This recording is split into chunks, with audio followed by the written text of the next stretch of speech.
Hi everyone, it's Laura.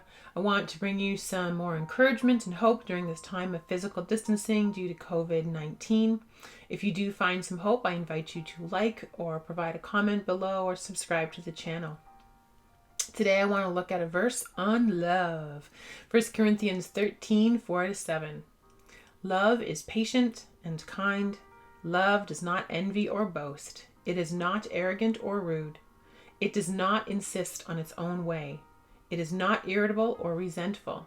It does not rejoice at wrongdoing, but rejoices in the truth. Love bears all things, believes all things, hopes all things, endures all things. 1 Corinthians 13, 4-7. I want to talk today about relationships in quarantine. Not everyone was happy that we were going to be spending more time in our homes. For some people, work was a distraction and from troubled relationships. And for others, it may have been something to look forward to, but when you're actually in the position, you find that suddenly you're a little bit more irritated. People are getting on your nerves a little bit more. And it's more, if we think about it, a function of just constantly being in someone else's space than an actual dislike of the people. But we don't often stop to think about that. Just a few months ago, we all said that we used to spend more time with the people that we work with rather than our families, and that has changed very rapidly. So we showed a lot less, we show a lot less restraint at home sometimes than we did with coworkers when we were in the office and the things that they did. And just as we had to get used to them, we have to reacquaint ourselves with our family members. Coming out of China was an article that talked about divorce and how when people came out of isolation, the number of divorces increased significantly. And some of the reasons for that were that one spouse would say, my spouse spends too much time playing games or too much screen time watching TV. They didn't even know that I was there. They paid no attention. Some of it is a difference in motivation. One partner thinks, oh, this is a great time. We can renovate the kitchen. We can do this. We can do that. And the other person thinks, I just want to chill and I just want to sit on the couch and bang on my drums all day. And of course, the other part is the financial aspect.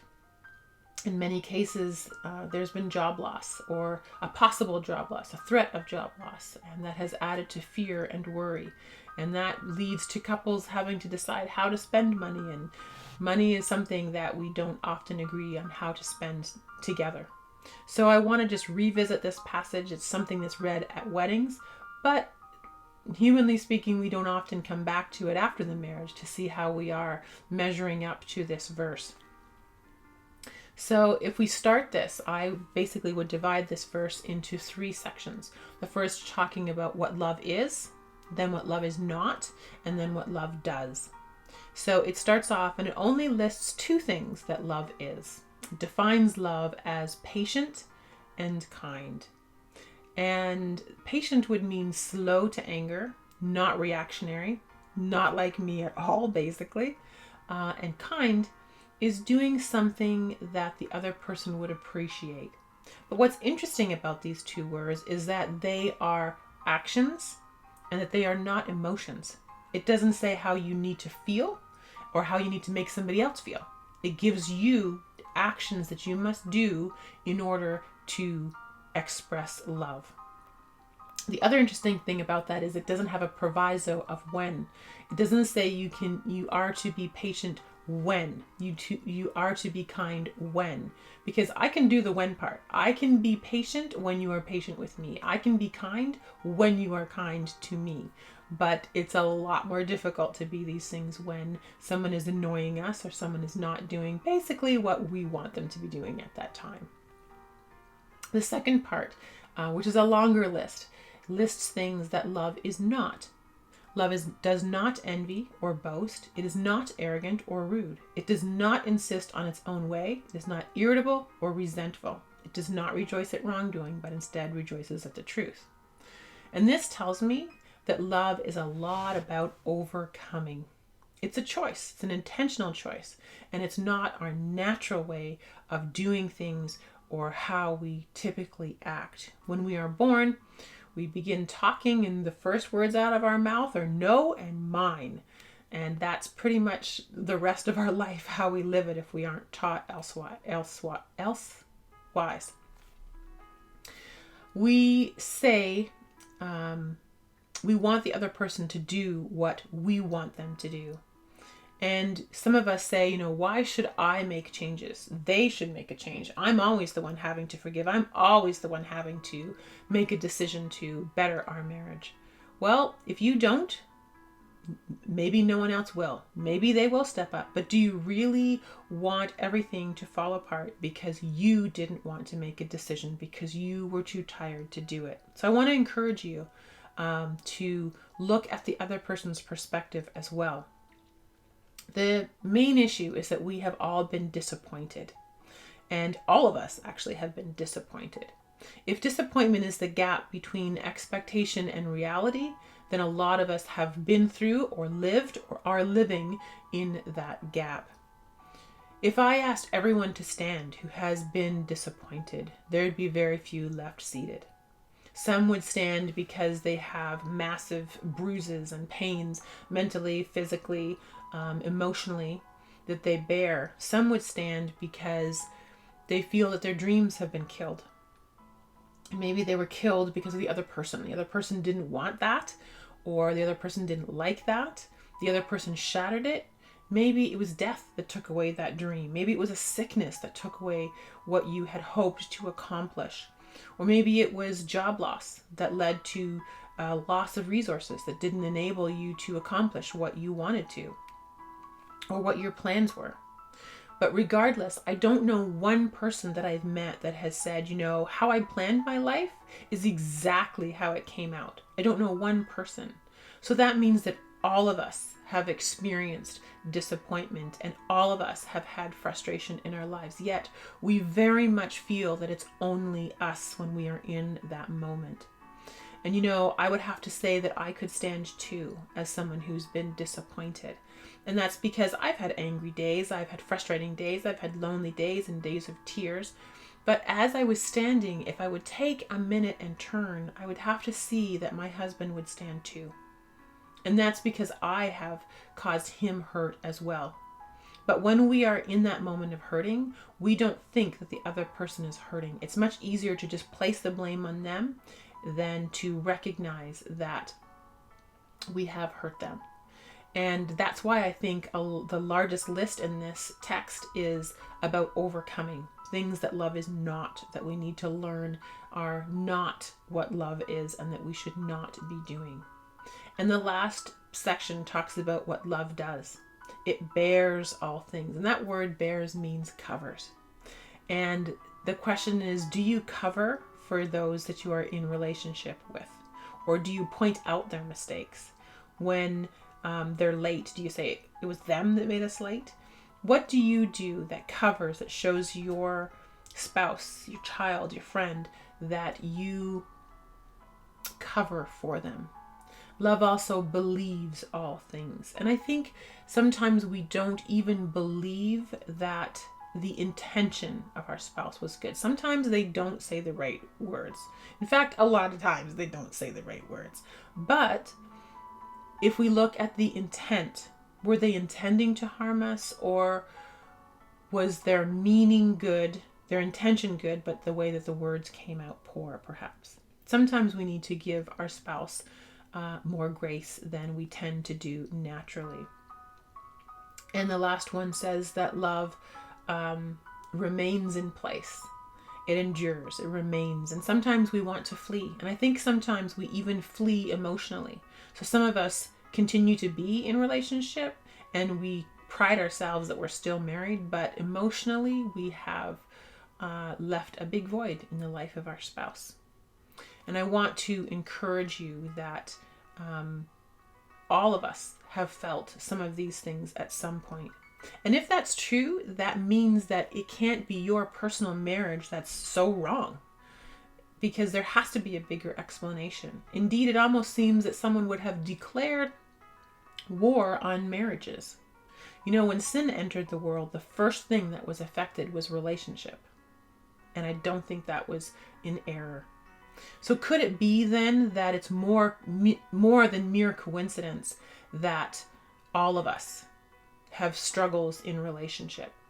Some people say that it's just because your expectations are too high and you have to lower your expectations. I despise that answer, that my expectations have to be lower. And so I would ask instead, why is it that all of us believe that things can be better? We inherently believe that things should be better. And all of us have a longing, a very real longing to be loved unconditionally, to know that we are worth it to someone, that we have been pursued. All of us have that. So if that's the case, the problem can't be that the gap between expectation and reality is too high. It can't be the person that we are married to. It can't be that we're simply incompatible. Because if we married a different person, we would just have different problems to deal with, but there would be problems. Why is it that our spouse cannot love us like this text defines love? And why is it that we can't love them as the way this text defines love? Not 100% of the time. But on our own, we never can accomplish all of these obstacles. And I want to submit that the problem is not that the expectation is wrong. The problem is that we have the expectation on the wrong person. There is only one person who can love us unconditionally. And if you read that verse again, but you replace love for God, it rings very true. God is patient and kind. God does not envy or boast. God is not arrogant or rude. He does not insist on his own way. He is not irritable or resentful. You get the picture. And if instead we were to replace love with our own name, it doesn't work. At least not for me. I can't even get past the first one. Laura is patient. No, she really isn't. But the Bible shows us how God chooses to reveal himself. And he is the one who describes that. The Bible isn't just a moral code that we're supposed to live up to, because we can't. It's only through knowing him that we can know ourselves and know for ourselves what it is to love. And if God is all those things, then the only way we're ever going to achieve them and understand them is through a greater knowledge of him. And we read these, we hear this, and we think, I'm going to do better, and we want to resolve to do better. I will be patient. No, you won't. I will never be rude again. Yes, you will. I will not use sarcasm. Yes, you will.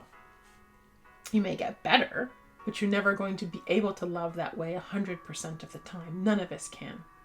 And to make a resolve to do that simply means that we believe we have the power to change ourselves, which would make God unnecessary.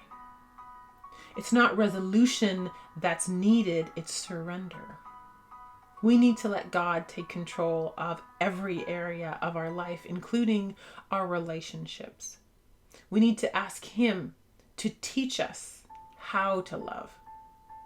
And the amazing thing is that God isn't just an example of love.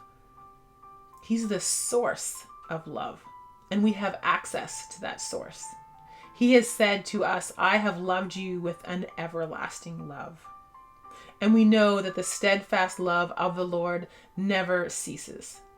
But it's only when we surrender to him that we can truly grasp what love is. I remember watching a movie of a man who was quite irritable. But one particular day he was on his way somewhere and he learned that the woman that he liked loved him. And after she said, I love you, and she accepted going on a date or whatever it was with him, the sun started shining, the birds were singing, he was just practically in heaven. After that, he missed his bus, but he didn't care. I think he even tripped. It didn't even matter, just got right back up because he knew he was loved. And that's what God does for us. When we grasp that God truly loves us unconditionally and we gain our worth from him, we won't be as irritated by the things that someone does to us. We won't be as deeply hurt and crushed by the things that happen to us, because we will know that we are unconditionally loved. Speaking of God, one of my favorite authors, Max Lucado, tweeted, "You have never lived a moment of your life unloved. Not one moment." That's amazing. Your longing to be loved unconditionally is not wrong, but you can never get it from your spouse. You can only get it from your Savior. So I want to say to you, keep your expectations high for love.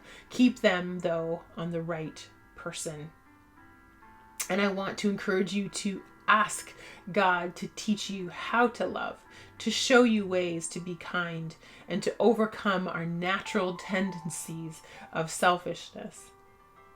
I want to encourage you to spend more time getting to know the one who loves you with a steadfast love, so it can flow into others. And my prayer for you is that we will emerge from this quarantine not only virus-free, but to have healthier, stronger, not problem-free, but healthier relationships. Till next time, stay safe.